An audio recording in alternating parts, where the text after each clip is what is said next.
Hello, good morning. My name is Bryn Davidson. I am co-owner and lead designer at Lanefab Design Build. We are a one-stop shop for design and construction of single-family homes, laneway houses, duplexes, and now multiplexes. And with all of the recent changes in BC, these multiplexes are now allowed in many cities across British Columbia. So over the next 20 minutes or so, we're going to talk a bit about what multiplexes are, how they're different, what rules to look out for, how they get approved, what the costs and timelines might be, and how do you go forward and figure out how to do this for yourself.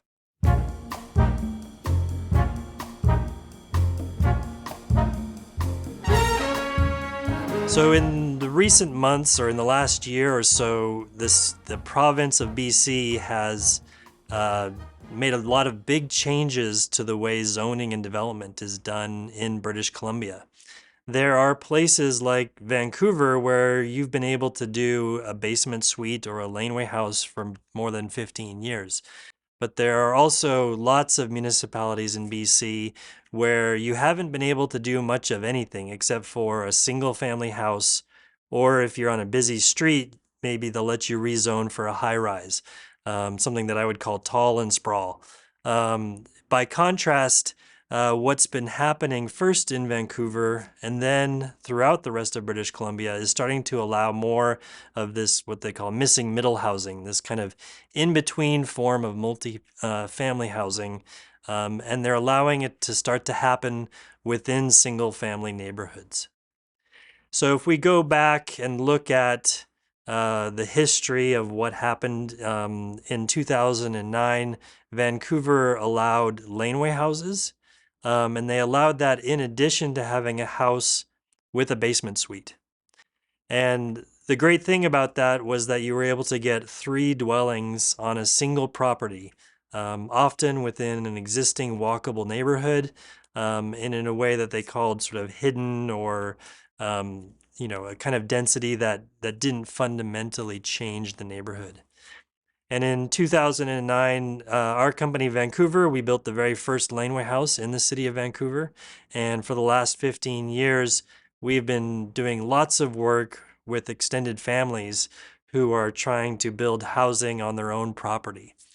In many cases, they're doing this because they want to have housing for the young couple that's having a child. Maybe the parents want to downsize, or they maybe just want to have an investment or rental income suite on their property. One of the great things about this has been that it's allowed a lot of existing housing to go into neighborhoods that otherwise would have seen declining populations. But over time, I think everyone realized that there was more that we could be doing with this kind of infill housing. One of the challenges with the Vancouver approach was that all of those 3 suites all had to stay on the same title. You couldn't separate them out and buy them or sell them separately.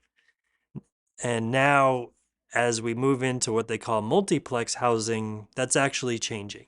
In the city of Vancouver now, if you have a small lot, you can build 3 or 4, in some cases maybe 6 units, and each one of them could be bought or sold separately. And that can work because it's more affordable to buy versus a single family house. But it also works really well for existing families who are, maybe they have different kids or parents, and each one of them wants to be able to get their own mortgage, have their own credit history, maybe be able to sell it separately. And so that ability to stratify and sell separately is really a huge difference. And it's really a profoundly important change in terms of what's happened in the last few years. In general, in Vancouver, there have been examples where you could build a small house at the back and sell it separately, but previously that was only allowed as part of what they call a character retention program. So if you have, an old cute 1940s house, they would let you build this stratified infill dwelling at the back and sell it separately. So Vancouver has many years of history with these, but these projects took a long time to approve, and there weren't very many of them. So they were quite wonderful in terms of saving a certain number of character homes, but they weren't really scalable as a kind of housing strategy.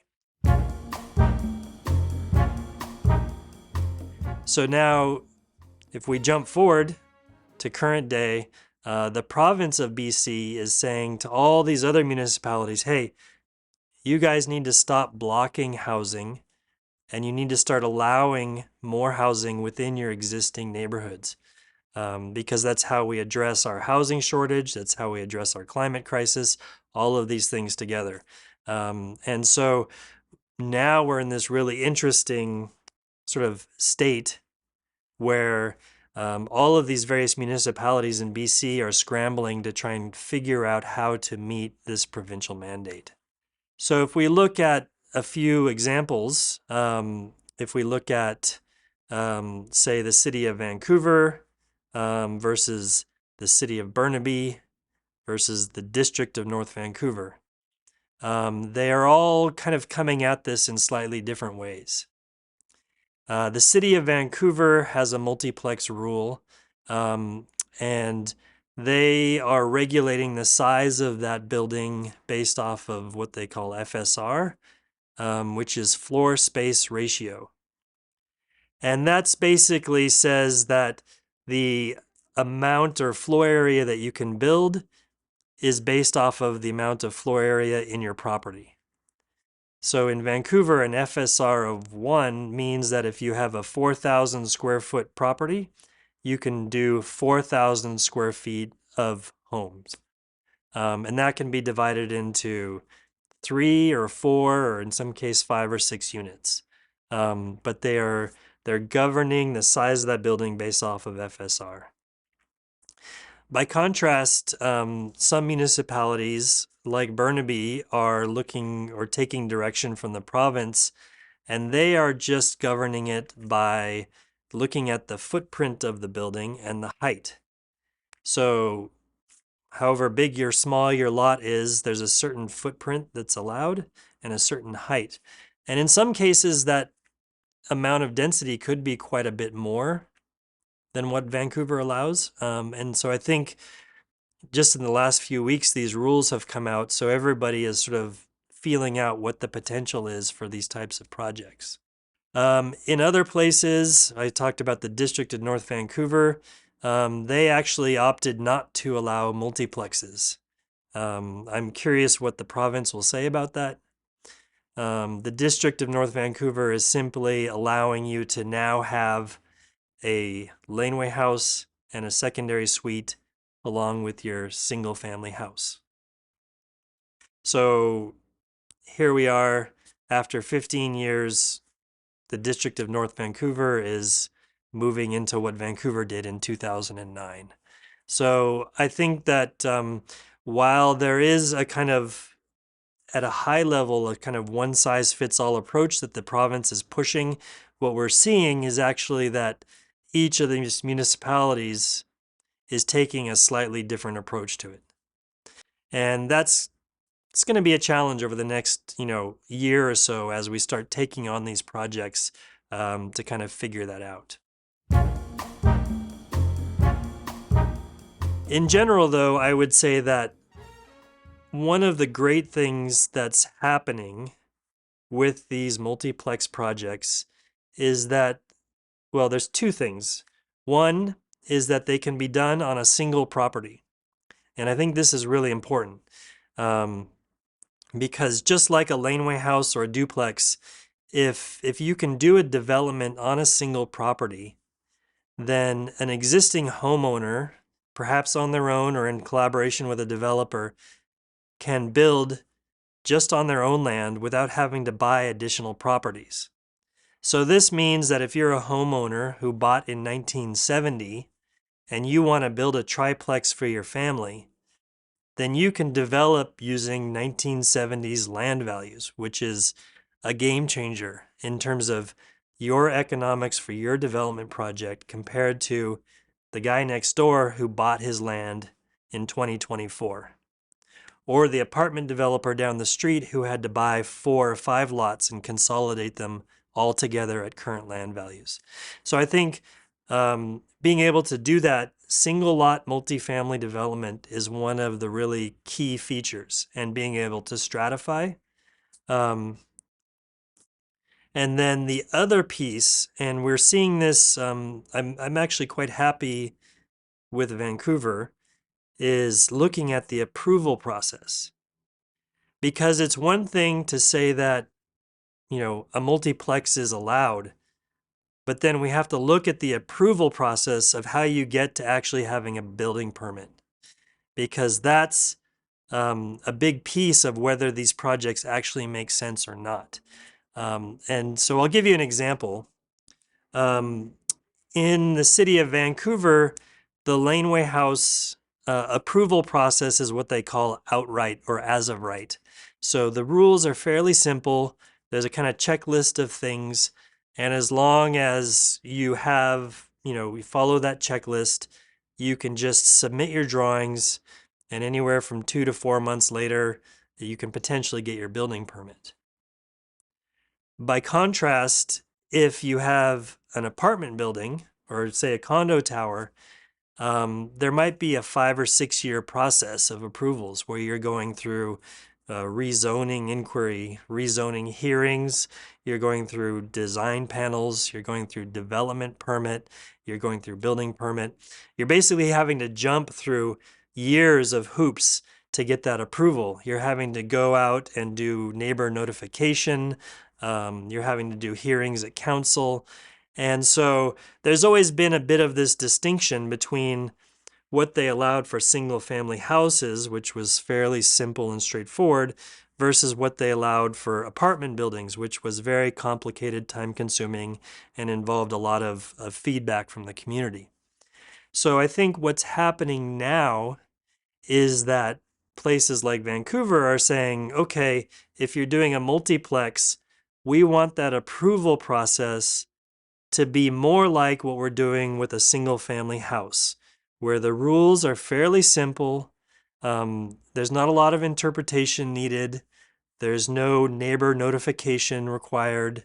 There's no design guidelines telling you what color it should be or how wide your window trim should be.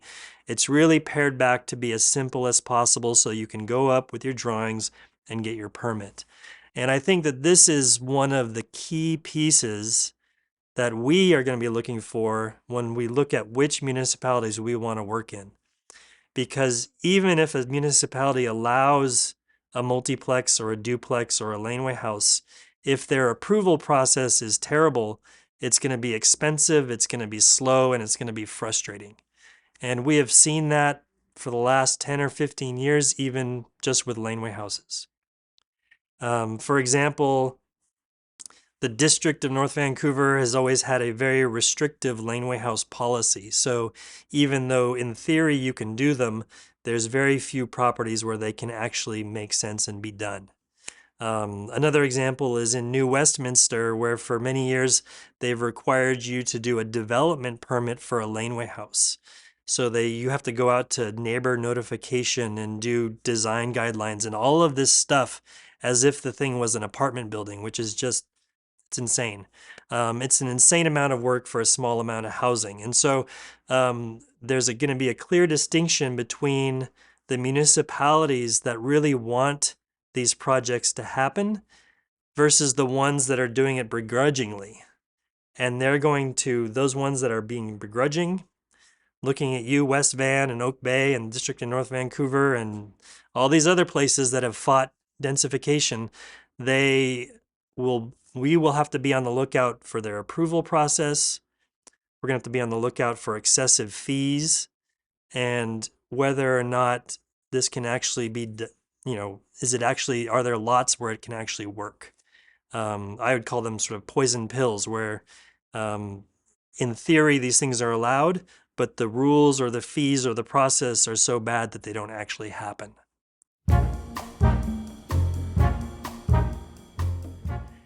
And so when I think about this at the big picture point of view, I always say, when I talk to a municipality about their approval process, I say, can we apply the mansion test? In your city, let's look at the housing that is actually affordable, environmentally friendly that we need, whether that's a sixplex or a small apartment building, and compare that approval process to doing a mansion that's even the same size. And in almost all of those cities, it's very simple to get a permit for a freaking 10,000 square foot single family house. It's a ridiculous form of housing, way overbuilt, terrible from every kind of climate metric and housing metric you can think of. But if you show up with a permit, they're like, here's your building permit on a silver platter for the mansion. Meanwhile, if you show up for a laneway house or a duplex or a fourplex, they're making you jump through hoop after hoop after hoop. And so the question for all of these municipalities is, can you make the housing that we need as easy to permit as it is to do the mansion? And this is the basic benchmark for all municipalities. And I think that Vancouver has actually done a pretty great job with their zoning in terms of making that happen. And we're seeing now the first batches of multiplex permits are coming through, and it's taken them about 6 months to navigate the development permit process, building permit, and then get the building permit issued. And that's still a long time, but compared to having to do years and years of process and hearings, it is miles better. And that's what we're going to be looking for from all these other municipalities. Then I guess the question is, okay, if we're able to get the permit built or get it approved, where do we start? So typically, at Lanefab, we get lots of calls or emails. You're welcome to just send us an email and say, hey, this is my property, what can I do? And what we can do is we can look at your lot dimensions, we can look at your zoning, and we can tell you all the options that are possible. On a typical Vancouver lot, you can do a laneway house, you could do a suite and a laneway house, you can do a duplex, or you can do a multiplex. And we can tell you how big those might be and how many units. And from there, we can also give you a kind of rough estimate of the costs and the timelines in terms of how that would need to unfold. So beyond that, once we've kind of looked at all of those kind of first ideas, then we can go from there to talk about what the process is in terms of starting with the design, the survey, cost estimating, the building permit, and then taking that all the way through the construction. There are some interesting ways that multiplexes are different. They are really kind of an in-between type of construction. So in some extents, the multiplex is similar to a single family house, but in some ways it's different. To begin with, if you are building 4 units or fewer in a single building, you're not required to have an architect. If you build it in a certain way, it can still happen under the single family part of the building code, which is less complicated than the building code that they use for apartment buildings. So this is one of the discussions we have with people early on, is looking at how big is your property? How many units do you really want for yourself, for your family, or as rental? And then what are the kind of tipping points? Because a 3-unit building might be perfect for somebody, whereas a 6-unit is really suited to what somebody else wants. And we would want to look at those trade-offs and talk about the costs before moving too far into that.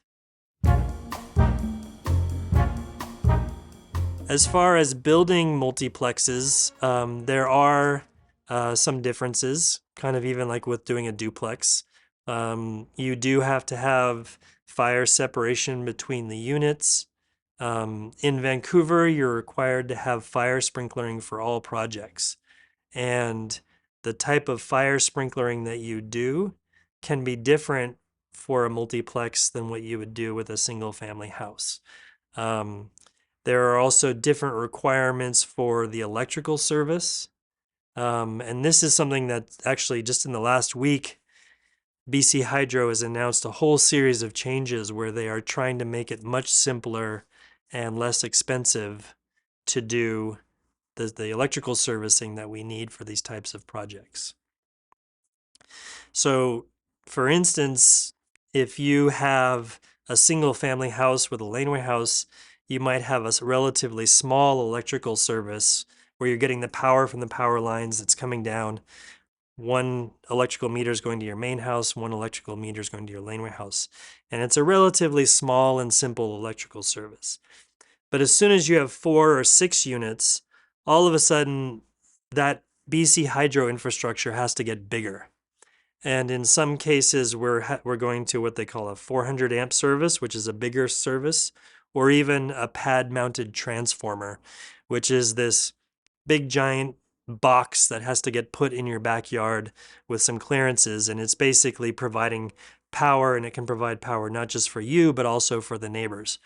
And there's a whole bunch of changes that are happening right now with BC Hydro, so we need to have that conversation fairly early in the process, because that pad-mounted transformer might cost $100,000 or $150,000.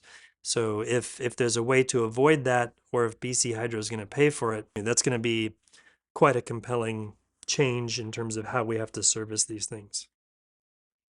Likewise, in terms of other types of servicing, there's always, water and sewer connection, but some cities like Vancouver are also requiring stormwater management infrastructure. So that's a big stormwater tank of some sort.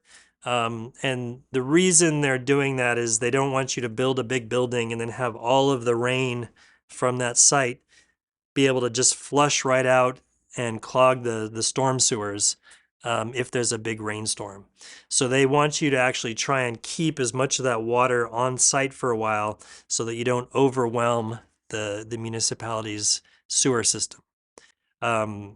And in general, it's not a problem. It's just one of those things that we have to plan for when doing, say, a multiplex versus a single family house.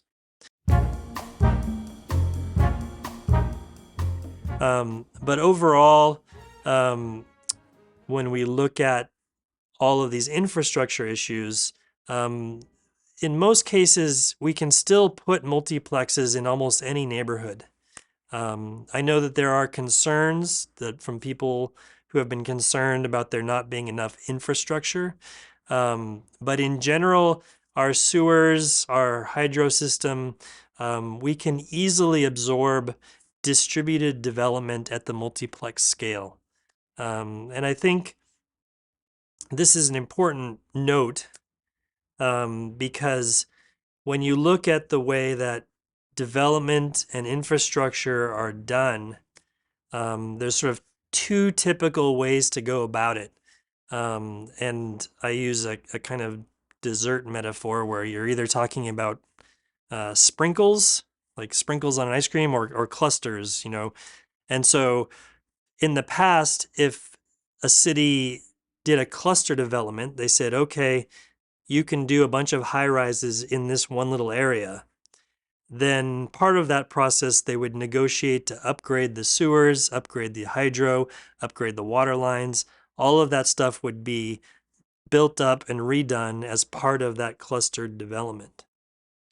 By contrast, you have an example like Vancouver's laneway house policy, where they said, we are going to do this across the entire city, and we are going to allow a small amount of new housing to be sprinkled everywhere, in every new neighborhood, a few houses at a time on each block. And those sprinkled developments are going to work with the existing infrastructure, existing sewers, existing hydro services, all of that kind of stuff. And so, whereas with the condo tower, they're redoing it, with the distributed low density housing, you're working with the existing. And in almost every municipality in BC, that low density multiplex housing as long as you're not redeveloping the entire block, can work quite well with the existing infrastructure. So I think I think we're kind of past it, but for a while there was a lot of naysayers who were, opposed to new housing options, and they were throwing up infrastructure as one of the barriers. So you do it as a sprinkled development, and it's great because no one neighborhood changes entirely. You see small little incremental changes, a duplex here, a fourplex there, a laneway house there, and it happens across the whole city, or now across the whole province. So one of the issues that comes up with housing a lot of times is always parking. Um, Parking is always a bit of a contentious one, but there are interesting changes. City of Vancouver recently removed their minimum parking requirements. And when they adopted the multiplex zoning, they actually didn't put in a minimum parking requirement.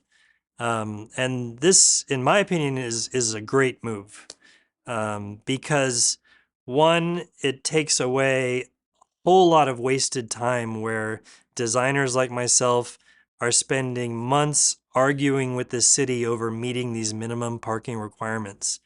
And a lot of times it isn't even necessarily what the clients want.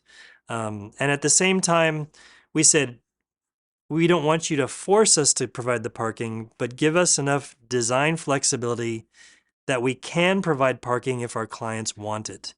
So we're basically, the city is stepping back from requiring it, but now if we're designing a multiplex, we can design it with 0 or 1 or 4 or even 5 parking spaces, depending on where it is, what the clients want, what type of building it is. If you're building a $2 million townhouse as part of a fiveplex, you might want to provide parking. And the other thing that's come up more recently is that a lot of our clients have electric cars, and they are wanting a place to charge their electric car. And that can be difficult to do, even if there's parking, like ample street parking, it can be difficult to do at the curb. So I think just having flexibility. Ideally, I would love to eventually be in a place where we have walkable neighborhoods, where we can take transit, we can bike, we can do all of these other things. But in the interim period of time, we are taking car-dependent suburbs and slowly evolving them into more diverse and more dense residential neighborhoods. And so the neighborhood where I live in Vancouver is all apartment buildings. It has a walk score of 97. You can live very easily without a car. But if you go out further into the residential neighborhoods of Vancouver or other parts of BC, many of those areas are still fairly car dependent.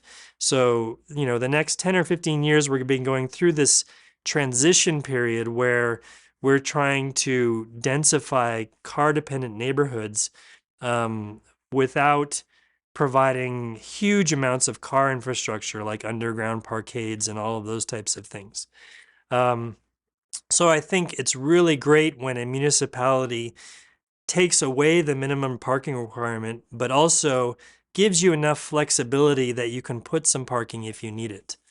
We've been strong advocates for having the ability to have, high quality bike parking. So many people are getting around on e-bikes these days, electric cargo bikes, and it's nice to have a really high quality, easy to access place to put those vehicles so people actually use them. I think that in our middle suburbs, those e-bikes are actually going to be a really great sort of transition between having a fully car dependent neighborhood to having one that's able to be accessed by foot and transit. So having flexibility without too many rules is the go-to from my point of view in terms of writing these zoning bylaws. Likewise, I think even when you look at an apartment building, these underground parkades are what I call a carbon iceberg, in that when you look at the climate impact of a building, The building itself might be passive house or net zero or some other green building standard that's, really great.